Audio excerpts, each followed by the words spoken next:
Welcome to Investment 360. In the hot seat this evening, Linda Eedes from Regarding Capital Management. Linda, we closed out the last section of the show by saying where there is money, there is power. We were referring to China. I know you've got a very different view of the world at the moment, and perhaps let's just get your sense, given all the news flow that we've seen unfolding since we last had you on the desk, how are you feeling about the state of the world economy at the moment? Well, I must start by saying that we bottom-up value investors. So we actually place very little emphasis on macroeconomic forecasting. And the reason for that is that there isn't necessarily a positive relationship between economic growth and investment returns, because the market tends to price in expected economic growth today. So it really comes down to valuation. So that's always our starting point. In the context of the global economy, you're likely to see sluggish growth for the next few years as a result of deleveraging. Where are we going to find the best risk-adjusted returns? We're looking at high-quality businesses, which typically have diversified revenue streams, often multinationals accessing other areas of economic growth, but crucially, which also often, in many cases, good dividend yields. And in an environment where you're seeing interest rates likely to remain low, you've got to think about the real returns you might get from other asset classes like bonds, likely to be sort of negligible, if not negative. And dividend yields, MSCI World Index, 2.9%, comparable to treasuries at 10-year yields of 2%. You need to think about income generation. Could structural changes in the world economy play havoc with traditional valuation models? Well, that is something that we do look at. So we don't try to price in short-term market movements. We think in terms of trying to call what happens in the short term, if you get it right, it's more likely to be a result of luck. But what we do think about is, do near-term events have long-term effects on the companies that we're looking at? I mentioned before that quality is our starting point when we invest, undervalued quality, so it has to be cheap in absolute terms. And quality businesses tend to have very substantial barriers to entry. And these are the type of things which will see these companies weathering, the economic storm going forward. Kevin, you want to jump in here? Just looking at your fact sheets, I see that a year ago this time your cash allocation was 33% and it's now down to 16%. So you've obviously been buying through the course of the year. Just explain, are valuations at appropriate levels, and do you expect to bring that cash down to even lower levels?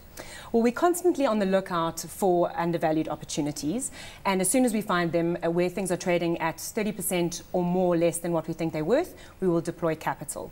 If we can't find enough of those opportunities, we simply defer to cash.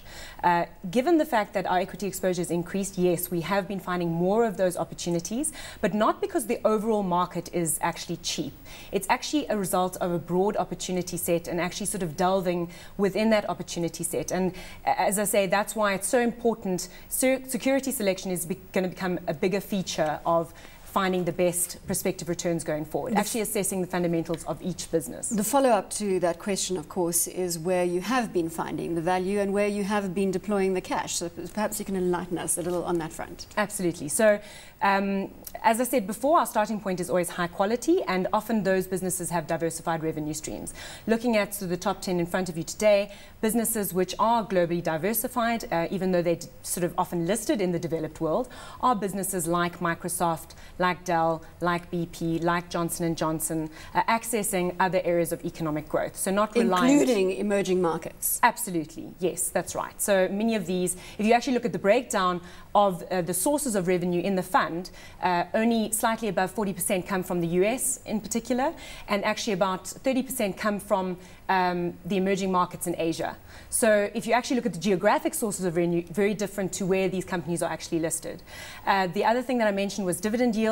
A lot of these businesses do pay strong dividend yields, high dividend yields, and one that springs to mind that's in front of you on that list is Vodafone with close to a 6% dividend yield. I saw an interesting stat today that Apple's market capitalization is bigger than all the banks in the Eurozone. Now, I want to play Apple against Microsoft, of which I know that you hold Microsoft in the current environment. Why do you prefer Microsoft over Apple? I would assume that Apple's the growth story, the sexy story at the moment in the IT environment, and Microsoft, the unloved stock that value investors would tend to prefer. quite correct. And the thing with popularity is that you often have to look at things that are not popular to actually find the undervalued opportunities. If things are popular, they're more likely to be overvalued. Looking at Microsoft and Apple, both high quality companies as a starting point. But if you look at Microsoft, it has substantial barriers to entry in terms of accessing that market. Customers using Microsoft products have not even been tempted by free alternatives available to them to switch from Microsoft products elsewhere. And if you compare the valuations, and this is the critical difference between Apple and Microsoft. Microsoft was trading, in excess of 60 PE during the dot-com bubble. Today, for 3 times the cash flows, it's trading at a 9 PE. Apple is trading at sort of substantially higher valuations, and looking at the valuation metrics that we assess businesses on, about double that of Microsoft. And you can't just buy high quality, it has to be high quality that is undervalued today. You've got to think about the potential downside risk and weigh that up against potential upside. And we think there's more potential downside risk for Apple and more potential upside for Microsoft. Just Microsoft, I know, also has a lot of cash on their balance sheet. Would Absolutely. you like to see some of that return to shareholders? Yes, well, I mean, there have been a lot of buybacks in the technology sector as well, if you look at companies like Dell as well, and that is something that's favourable for equity shareholders, so yes, we do like to see that. Other businesses which have announced buybacks recently, which are on that list, are the likes of Berkshire Hathaway, so you are seeing a hesitation from sort of, in particular, US corporates to deploy cash and preferring rather to buy back shares. That's certainly one of the features of the current environment. I was listening to a presentation by Kevin Lings of Stanlib, and I remember the last time we spoke, you do have some Japanese exposure. Just looking at your top stocks here, Tokyo Gas is on the list, and looking at the economic environment in Japan, Kevin alluded to the fact that Japan has seen 7 prime ministers in just 6 years, so the lack of continuity in terms of policy. And secondly, Japan has an aging population. I think only 13% of the population is below the age of 15. In terms of that economic landscape, do you still feel that valuations dictate that you should be in that territory? Again, it comes down to a security by security analysis. Tokyo Gas, looking at that, it's a very defensive play. It's a utility company. They're the largest supplier of gas in Japan, supplying predominantly to Tokyo, and it's trading at very good valuation multiples currently. It really is about assessing the company fundamentals from one business to the next. And the other point to make is that Japan was also trading at excessively high valuation multiples, and we actually think that sort of the disappointing returns that you've seen from that market are actually more a result of the high starting point rather than sort of some of the macroeconomic issues that you've noted. So what would unlock value in Japan? Well, again, we're not looking at Japan as a whole at the aggregate level. We're looking at each specific company. So for Tokyo Gas, I stand corrected. For Tokyo Gas, what would be the kicker?